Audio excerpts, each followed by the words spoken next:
नमस्कार, मैं हूं गोविंद पंतराजू।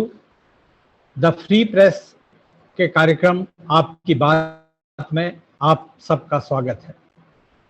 आज हम एक बार फिर से उसी मुद्दे पर बातचीत कर रहे हैं जिस मुद्दे पर पिछले कुछ दिनों से पूरे देश का, पूरी दुनिया का और अगर उत्तर प्रदेश की बात करें तो पूरे उत्तर प्रदेश का और लखनऊ की बात करें तो पूरे लखनऊ का जो सबसे बड़ी परेशानी, सबसे बड़ा संकट, सबसे बड़ी चुनौती है, यानी कि कोरोना का प्रकोप, बढ़ता हुआ प्रकोप, लोगों की थमती हुई सांसें, ऑक्सीजन की बड़ी समस्या और उसके बीच सरकार की कोशिशें, सरकार के दावे, सरकार के चीज़ों को ठीक करने के अपने आश्वासन, इन सब के बीच स्थितियां लगातार बिगड़ रही हैं।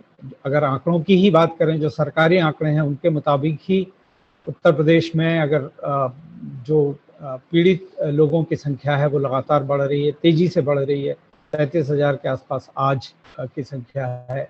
लखनऊ की बात करें, लखनऊ में भी 2 दिन पहले थोड़ा 2 दिन तक संख्या थोड़ा कम हुई थी, लेकिन उसके बाद से लगातार बढ़ रही है और आज काफ़ी संख्या उस लखनऊ में भी बढ़ी है। ऐसी स्थिति में आज दो थोड़ी सी राहत भरी खबरें हैं। एक खबर ये कि सरकार ने, उत्तर प्रदेश की सरकार ने ऑक्सीजन की कमी और ऑक्सीजन के वितरण की जो अव्यवस्था है उसको नियंत्रित करने के लिए ऑक्सी ट्रैकर नाम का एक पोर्टल लॉन्च किया है। और ये पोर्टल ऑक्सीजन की उपलब्धता, ऑक्सीजन को लेकर चलने वाले टैंकरों का वो कहाँ पर हैं, उनकी क्या स्थिति है और कितनी कहाँ ज़रूरत है, कितनी खपत है, कितना उत्पादन है, इन तमाम चीज़ों को वो बताएगा। लेकिन इसके परिणाम अभी आने बाकी हैं, क्योंकि अभी तो ये पोर्टल सिर्फ लॉन्च हुआ है। इसके एक उम्मीद ज़रूर है, लेकिन इसकी जो वास्तविकता है, किस तरह से काम करेगा, ये एक बड़ा सवाल है। दूसरी थोड़ी राहत भरी खबर ये है कि सरकार ने जो वैक्सीनेशन की जो क्रिया है उसको, उस प्रक्रिया को जारी रखने के लिए जो लॉकडाउन है, जो आज रात 8 बजे से लागू हुआ है, इस लॉकडाउन के दौरान भी जो लोग वैक्सीनेशन के लिए जाएंगे उनके आवागमन में किसी भी तरह की बाधा न डालने की बात की है।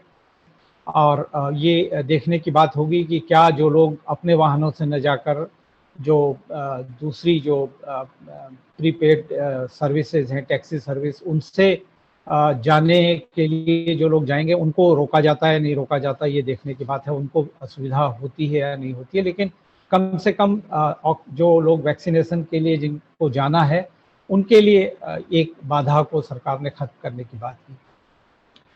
परिस्थितियां लगभग वैसी ही हैं और आज हम इस मुद्दे पर बातचीत कर रहे हैं। मेरे साथ हैं शरद प्रधान, वरिष्ठ पत्रकार और अपनी साफगोई के लिए जाने जाने वाले पत्रकार।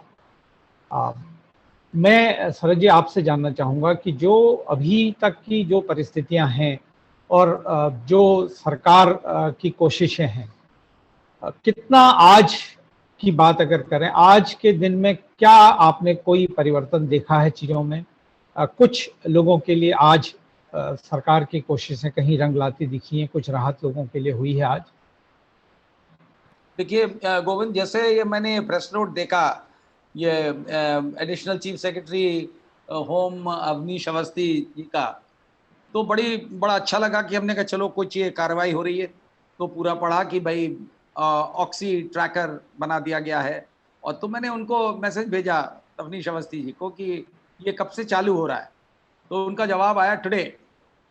तो मैंने फिर उनसे पूछा कि क्या इतनी जल्दी किस तरह से पॉसिबल है कि सारे स्टेट का डेटा उसमें फीड हो गया और वो चालू हो गया एक दिन में। तो उसके बाद उनका कोई जवाब नहीं आया।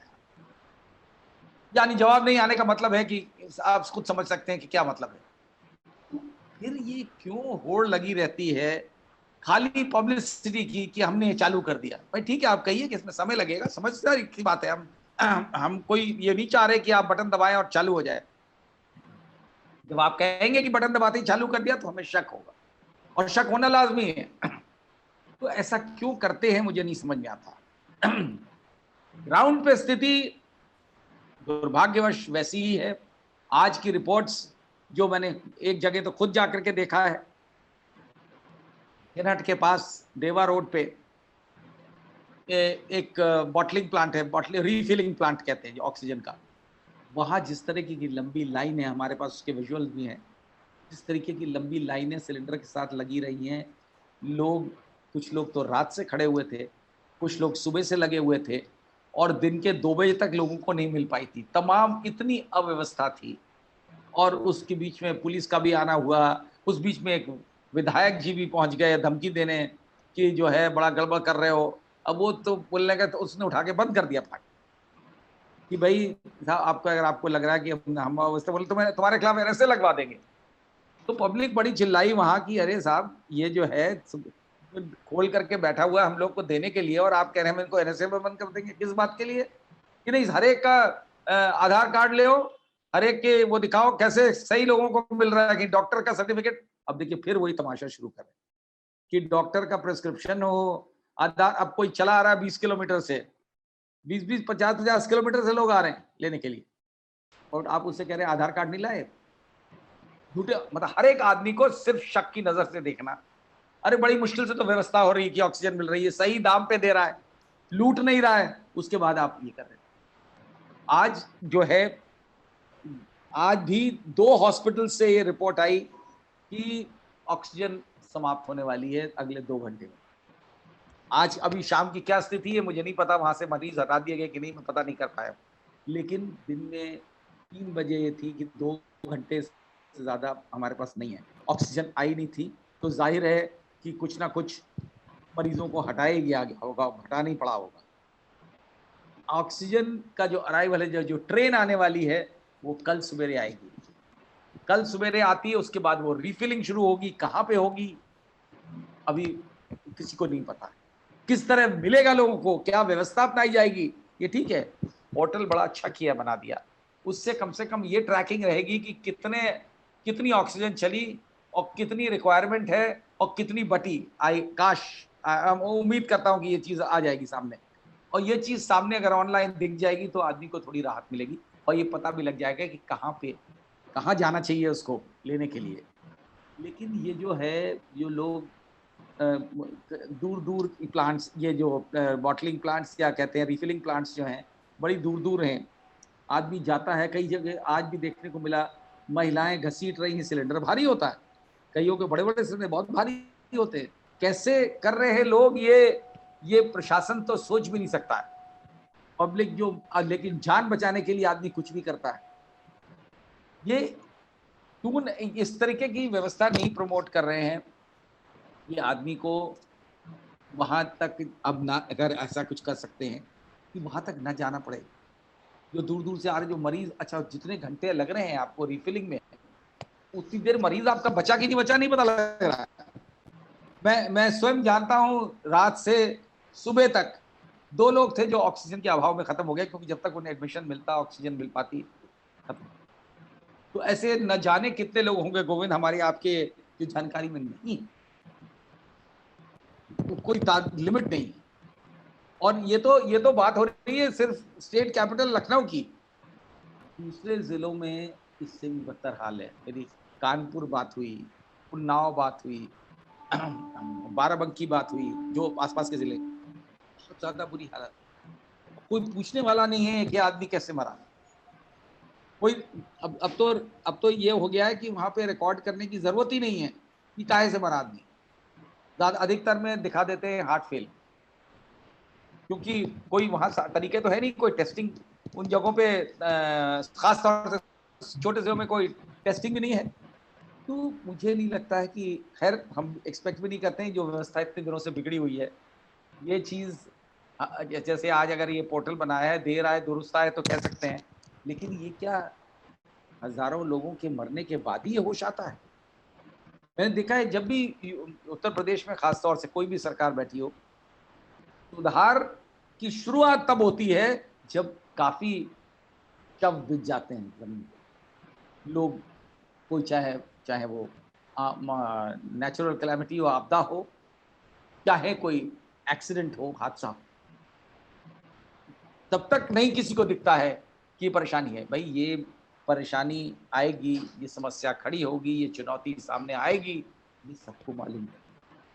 अगर प्रशासन में रहने वाले लोगों को नहीं मालूम था तो इससे ज्यादा शर्मनाक बात नहीं हो सकती, क्योंकि ये सारी दुनिया में ये एस्टिमेट किया जा रहा था कि सेकेंड वेव जो है वो पहली वेव से बदतर हो। और उसमें अगर इनको जब ये शुरू में अनाउंसमेंट्स हो रही थी और ये कहा जा रहा था कि क्या क्या व्यवस्थाएं हैं जो सरकार ने करी हैं, इसमें तमाम ये ऑक्सीजन का अरेंजमेंट बहुत जोरों में बताया जाता था कि इतनी अवेलेबिलिटी ऑक्सीजन की है, इतने वेंटिलेटर्स अरेंज कर लिए गए हैं, इतने बेड्स का इंतजाम है, ये हमारे पास सब रेडी है। आप पुराने प्रेस नोट उठा के देख लीजिए, क्या क्या इतनी खूबसूरत लिस्ट है, ऐसा लगता है कि कोई परेशानी तो होएगी नहीं। और क्योंकि पहली वेव जो आई थी वो शायद ऊपर वाले ने की मेहरबानी से कंट्रोल में आ गई, इतनी ज़्यादा उसका प्रकोप इतना ज़्यादा नहीं था, तो उसमें वाहवाही मिल गई सरकार को कि वाह देखिए हमने कर लिया। तैयारी अगर इसकी नहीं, देखिए अगर पिछले बार की बात करें तो पिछली बार सरकार ने कोशिशें भी की, केंद्र सरकार ने भी कोशिशें की, राज्य सरकार ने भी कोशिशें की, और पिछली बार का जो वायरस था उसका जो स्ट्रेन था वो शायद इतना घातक नहीं था। पिछली बार जो तैयारियां थी मुझे लगता है बहुत पहले से शुरू हो गई थी, और लॉकडाउन जैसी चीजें हुई, उन्होंने भी जो समस्या है उसको बढ़ाने, उसको रोकने में उन्होंने भी मदद करी। लेकिन इस बार तो जो नजरिया है वो बिल्कुल उल्टा है। पाया गया है कि लॉकडाउन कोरोना के प्रसार को किसी भी तरह से कम करता है, यानी कि जो पिछले साल केंद्र सरकार की कोशिश थी लॉकडाउन की, उसको भी उत्तर प्रदेश की सरकार ने सुप्रीम कोर्ट में झुठला दिया एक तरह से। हाँ।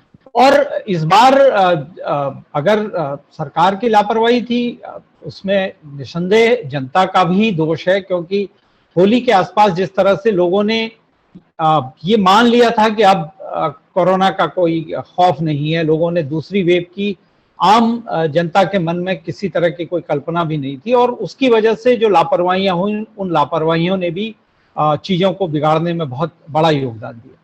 लेकिन इस बार जो बहुत एक अजीब बात उत्तर प्रदेश सरकार की तरफ से इसके रवैये में दिखाई देती है कि एक अजीब सी सिर्फ बयानबाजी है, चीजें जमीन पर होती दिखाई नहीं दे रही। कम से कम योगी सरकार जिस बात के लिए अपनी पहचान बनाने की कोशिश करती थी कि वो जो कहती है उसको लागू करती है, कोविड के मामले में चीजें उस तरह से लागू होती दिखाई नहीं दी।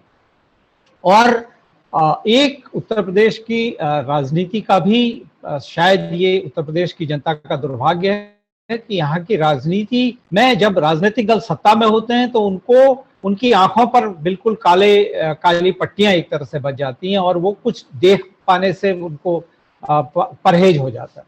अगर पिछली सरकार की बात करें, जब अखिलेश की सरकार थी, तब बलात्कार के मामलों पर अखिलेश यादव ने एक महिला पत्रकार के पूछने पर उनसे कहा था आप तो ठीक है, आपके साथ तो कुछ नहीं हुआ।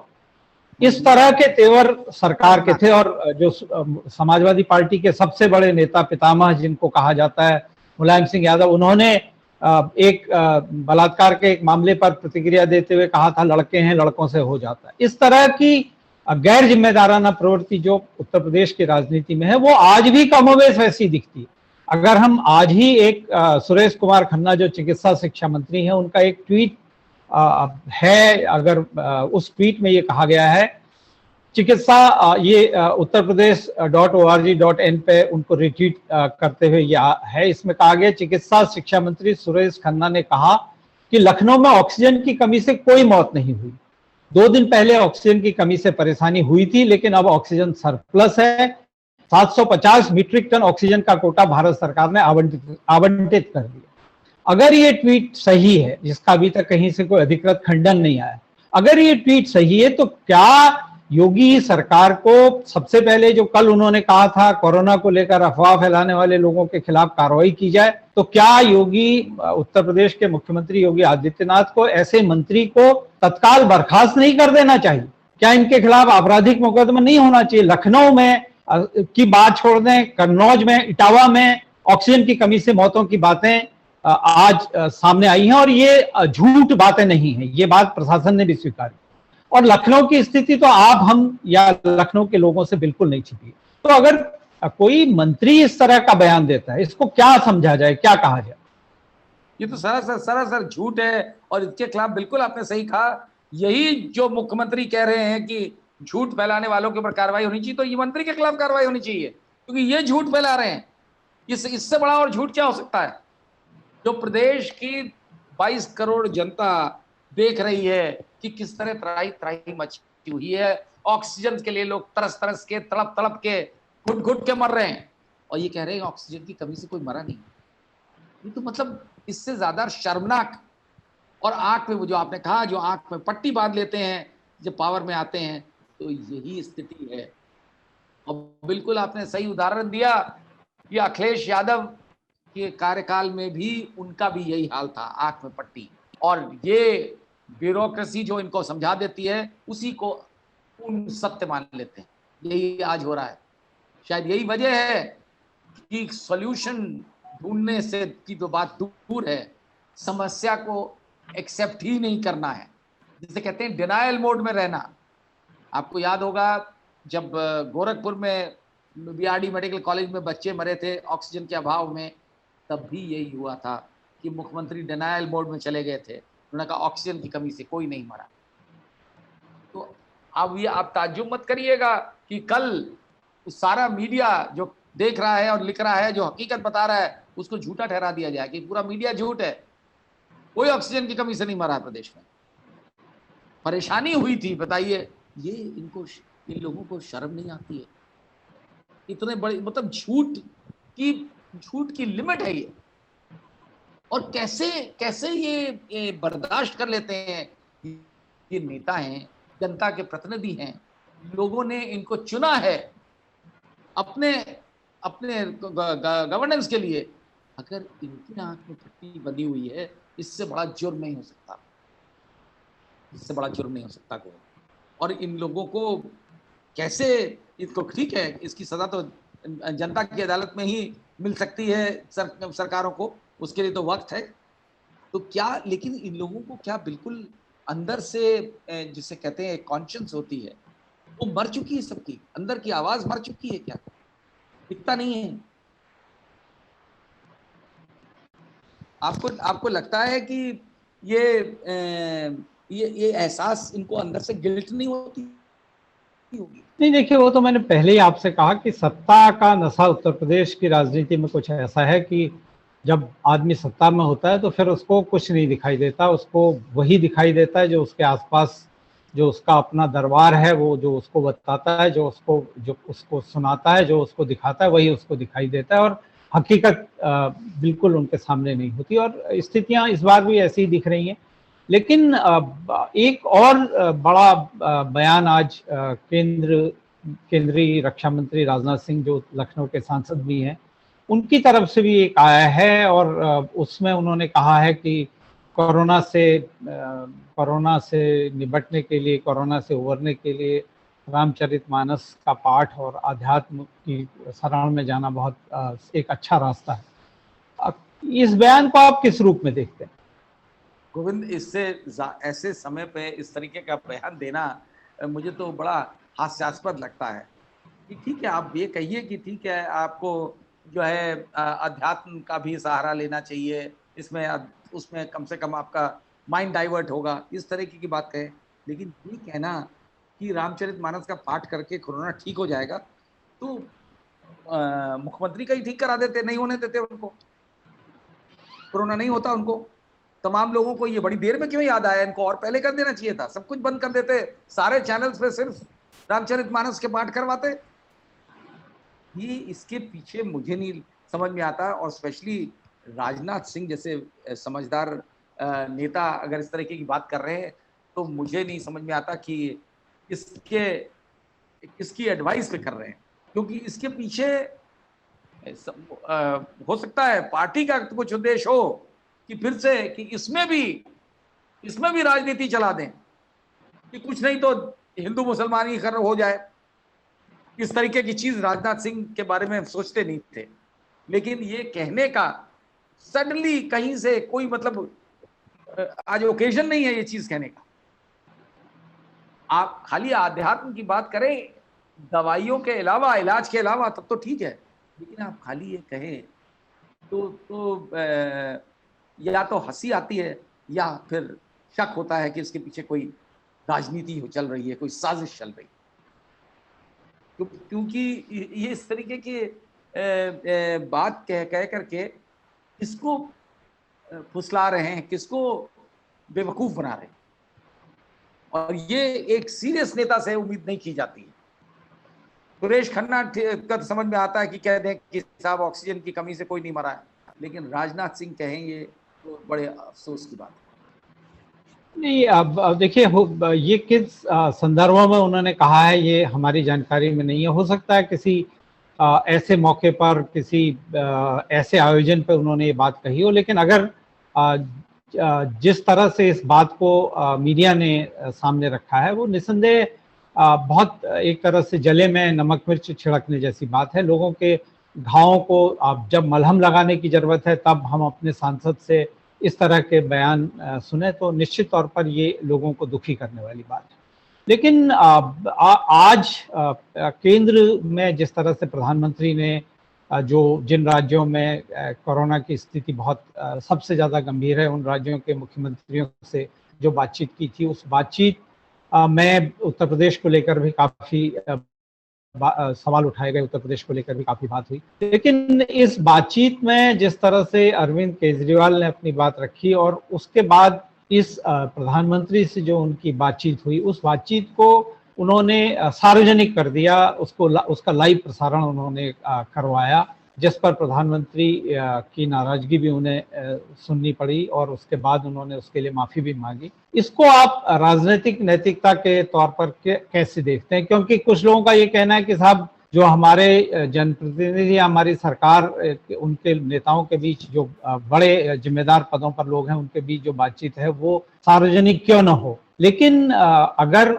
सार्वजनिक होनी है तो मुझे लगता है क्या ऐसा होने से पहले सारे पक्षों को इस बात की जानकारी होनी चाहिए। जिस तरह से अरविंद केजरीवाल ने इसको एक चुपचाप इसका इस्तेमाल किया, ये क्या एक राजनीतिक षड्यंत्र जैसा नहीं लगता आपको? नहीं, मुझे नहीं लगता राजनीतिक षड्यंत्र है ये। अगर एक चीफ मिनिस्टर और प्रधानमंत्री से अपनी बात को सार्वजनिक कर रहा है और ऐसे मुद्दे पे जो आम जनता से जुड़ा हुआ है, ऐसा मुद्दा जिसकी वजह से त्राई मची हुई है, ऐसा मुद्दा जिससे पब्लिक जो है एक इंसान जानना चाहता है क्या हुआ, और लोकतंत्र में अगर उसको आपने सार्वजनिक किया तो मुझे नहीं लगता कि कोई जुर्म किया है। ये इस तरीके की ट्रांसपेरेंसी, आप तो एक तरफ बात करते हैं ट्रांसपेरेंसी की, आज अगर ये जो चैनल्स खोले गए थे बरसों पहले, लोकसभा चैनल, राज्यसभा चैनल, ये सब इसीलिए खोले गए थे कि ट्रांसपेरेंसी रहे, लोग देखें कि संसद में क्या हो रहा है, तो इसमें कौन सी बुराई है। और ये ठीक है, इनको बना, ये ठीक है, इनको बता देना, मैं मानता हूं ये बात सही है कि उनको ये बात भी साफ कह देनी चाहिए थी कि हम इसको दिखाएंगे, लेकिन मुझे नहीं लगता कि ये धोखाधड़ी करके पॉसिबल है।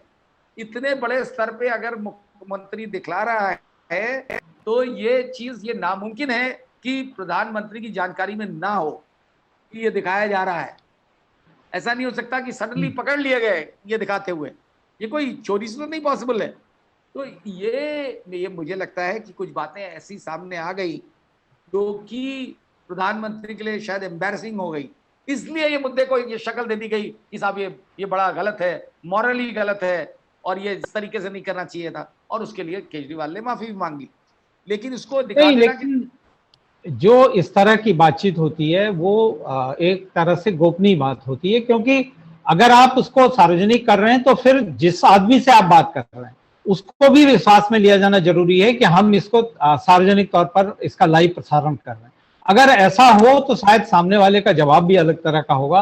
लेकिन अगर आप चुपचाप से इस बात को सार्वजनिक कर रहे हैं, तो क्या ये बिल्कुल इस बात पर संदेह नहीं किया जाना चाहिए कि आपके जो सवाल हैं वो आपने अपने वोट बैंक को एड्रेस करने के लिहाज से पूछे हैं।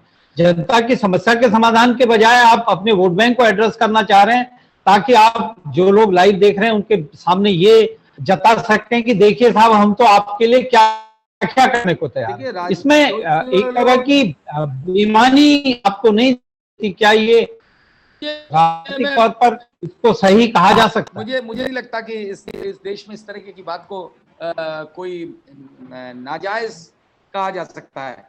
गलती मैं मान सकता हूँ कि ठीक है, बता देना चाहिए, लेकिन अगर नहीं बताया तो ये कोई बहुत बड़ा जुर्म नहीं हो गया।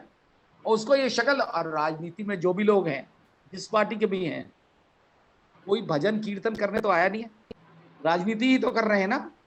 तो हर जना अलग अलग तरह से राजनीति कर रहे हैं, इसमें कोई शक नहीं कि केजरीवाल क्या भी उद्देश्य इसके पीछे राजनीति करना होगा, लेकिन क्या दूसरे लोग राजनीति नहीं करते हैं? तो इसमें मॉरल एस्पेक्ट को ला करके ये ट्विस्ट कर देना कि साहब बड़ा उन्होंने गलत काम किया, बात जिससे डाइवर्जन हो जाएगा, इशू की बात नहीं आएगी जो उसने रेस करे और जो उन्होंने जवाब दिया। देखिए, लोगों के सामने असलियत आना बहुत जरूरी है, और कभी कभी ये अलग अलग तरीके, राजनीतिक के लोग तो अपने अपने तरीके से करेंगे, अपने फायदे के लिए करेंगे, इसमें कोई शक नहीं है, और वही केजरीवाल ने किया होगा। तो केजरीवाल के साथ भी इस तरीके का बहुत कुछ हुआ होगा जो दूसरी पार्टी ने उनके साथ किया होगा, तो उनको भी एक्सपोज किया गया है।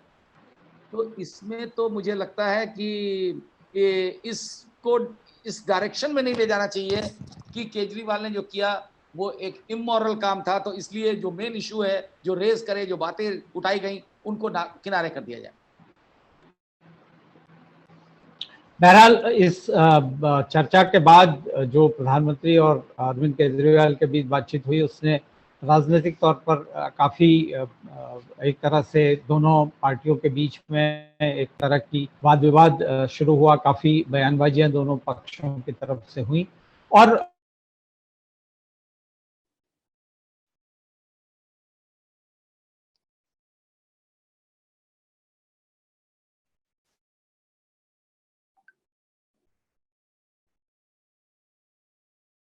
हैं दिल्ली में भी जिस तरह से ऑक्सीजन की कमी है, सर गंगाराम हॉस्पिटल में जिस तरह की आज परिस्थितियां हुई हैं, वो बताती हैं कि कितना भयावह हाल वहां का भी है।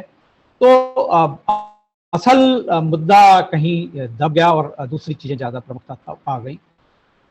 जो उत्तर प्रदेश की हालात है, उत्तर प्रदेश की हालात पिछले दिनों लगातार बिगड़ रही है, और ये कब तक ऐसे आगे जाएगी कह नहीं सकते, क्योंकि जो सरकारी कोशिशें हैं, जो व्यवस्थाएं हैं, वो जितनी भी हो रही हैं वो बहुत जल्दी आगे उनमें बहुत बदलाव हो जाएगा एकदम से। इसकी भी शायद उम्मीद जो मौजूदा जिस हमारा सिस्टम है उससे करना शायद बेईमानी है। और जो उत्तर प्रदेश सरकार ने कहा है कि वो पर डे आज 2.25 लाख जांचें हुई पर डे, वो 2.5 लाख जांचें कम से कम कराना चाहते हैं, इसको बढ़ाना चाहते हैं। एक तरफ ये दावा है, दूसरी तरफ जो इस तरह की जांचों के लिए जिस तरह के केमिकल्स की जरूरत है, वो बहुत सारे उनमें से विदेश से आयात किए जाते हैं, और उसकी बहुत बड़ी किल्लत खास तौर पर जो निजी क्षेत्र में लोग जांचें कर रहे हैं उनके सामने आ रही है। हमारे एक परिचित ने 50,000 की संख्या में एक जो जांच का एक पर्टिकुलर केमिकल है उसका ऑर्डर किया था, और उनको 500 के नंबर पर वो मिला है, फ्रांस से उसको आना था। तो अगर ये भी एक बड़ा सवाल आने वाले दिनों में हो सकता है कि जो जांच की संख्या बढ़ाने की बात है, उसके लिए जो जरूरी संसाधन है, जो किट है, वो हमारे पास उपलब्ध है या नहीं है। आपको क्या लगता है, सरकार को इस बारे में कितना गंभीर होने की जरूरत है? नहीं, इसमें तो बहुत गंभीर होने की जरूरत है, क्योंकि एक तरफ आप ये क्लेम करें कि हमने इतनी जांचें कर ली, इसमें बड़ा शौक है। उत्तर प्रदेश सरकार शुरू से बहुत ज्यादा इस बात पे जोर देती है कि हमने इतनी जांचें कर ली, दूसरी जगह इतनी नहीं, और कंपेयर किससे करते हैं? दिल्ली, जो छोटा सा स्टेट है, जो आपके 2 शहरों के बराबर है, उससे आप कह रहे हैं कि साहब उन्होंने तो इतनी करी। ये नहीं बताते कि वहाँ की आबादी कितनी है और आपके प्रदेश की आबादी कितनी है। तो उस हिसाब से प्रोपोर्शन में अगर देखिए तो यूपी की जांच आज भी बहुत कम है। आज की डेट में कितना भी कहते रहे, देखिए ये आजकल बड़ा एक नया ट्रेंड शुरू हुआ है कि सरकार इस पे ज्यादा जोर दे रही है और अखबारों में जोर देके छपवा रही है कि कितने लोग डिस्चार्ज हो गए। कितना भी कर ले ये, लेकिन इनके ही आंकड़े जो सरासर काफी उसमें झूठ भी भरा हुआ है, वही बोल रहे हैं। कुछ कुछ तो फिर हकीकत दिखानी पड़ जाती है। आज की डेट में 37,000 से ज्यादा नए केसेस हुए हैं यूपी में, 37,000 से ज्यादा, और करीब 2.25 लाख टोटल एक्टिव केसेस आज की डेट में हो चुके हैं। फिर भी इनका उद्देश्य क्या रहता है? आज की देखिए लिस्ट लखनऊ की, जो कितने मौतें दिखाई हैं, 14। मतलब आप एक लिमिट, पूरे प्रदेश में 199 डेथ्स दिखाई हैं। लखनऊ के आंकड़े जो शवों के जलाने के हैं, जो अंत्येष्टियां हुई हैं, तो 250 से ऊपर हो चुकी थी शाम को। तो ये जब आप क्यों झूठ पे सब कुछ आधारित है, उससे क्या मिलता है? देखिए जनता सब कुछ जानती है और देखती है, एक्सपीरियंस कर रही है। सच में पर्दा डालना कुछ दिन तक तो चल सकता है, लंबे पीरियड पे नहीं चलता। ये तो सच है कि जिस तरह से सरकार आंकड़ों में बाजीगरी कर रही है, उससे वो अपने को भले ही ये कोशिश कर ले कि नहीं वो बहुत अच्छी तरह से चीजों को नियंत्रित कर पा रही है, वो आंकड़ों की बाजीगरी से खुद अपनी गाल बजा ले, खुद खुश हो ले, लेकिन जब तक ये आंकड़े जमीन पर हकीकत में बदलते नहीं दिखाई देंगे, जब तक जो बीमार लोग हैं उनकी संख्या कम होती नहीं दिखाई देगी, जब तक जो ऑक्सीजन की कमी की वजह से और ऑक्सीजन न मिल पाने की वजह से जिस तरह से त्रासद मौत लोगों की हो रही है, तिल तिल कर मरने का जो अनुभव हो रहा है, उस अनुभव से लोगों को मुक्ति न मिल पाए, तब तक सरकार की इस आंकड़ों की बाजीगरी का कोई फायदा नहीं है। इससे वो भले ही खुश हो लें, लेकिन आम जनता इससे खुश नहीं होगी, आम जनता के कष्ट इससे खत्म नहीं होंगे। और सरकार की जो भी कोशिशें हैं, सरकार ने अब आज काफी बड़ी मात्रा में नकली दवाएं, नकली इंजेक्शन और इस तरह की दवाओं की कालाबाजारी करने वाले लोगों की गिरफ्तारी पर लखनऊ में भी मात्रा में जो नकली इंजेक्शन और दवाएं पकड़ी भी गई हैं। इन तरह की कार्रवाइयों को और बढ़ाया जाए, क्योंकि ये नकली दवाएं जो हैं वो लोगों का दोहरा एक तरह से उन पर मार करती हैं। एक तरफ लोग इनके लिए कई गुना ज्यादा पैसे खर्च करते हैं, दूसरी तरफ इनका इस्तेमाल होने के बाद जो मरीज है उसकी दशा सुधरने के बजाय वो मौत की तरफ और बढ़ जाता है। तो ये बहुत बड़ा अपराध है और इस अपराध के लिए उत्तर प्रदेश सरकार, एसटीएफ और उत्तर प्रदेश की पुलिस जितनी भी कार्रवाई करे, मुझे लगता है वो कम होगी। वो बहुत ज्यादा इस तरह की कार्रवाइयों की जरूरत है। और कल एक हल्की उम्मीद यह है कि कल ऑक्सीजन एक्सप्रेस लखनऊ में पहुंच जाएगी। उसके बाद थोड़ा स्थितियां, शायद ऑक्सीजन की कमी की जो स्थितियां हैं उनमें थोड़ा सुधार होगा। और आज से जो लॉकडाउन उत्तर प्रदेश में शुरू हुआ है, कम से कम अगले जो 2.5 दिन का ये जो लॉकडाउन है, सोमवार सुबह जब ये खुलेगा तो हम उम्मीद करते हैं कि इसके बाद थोड़ा स्थितियों में सुधार होगा। जो कोरोना की बढ़ती रफ्तार है वो थोड़ा शायद उसमें कमी आएगी।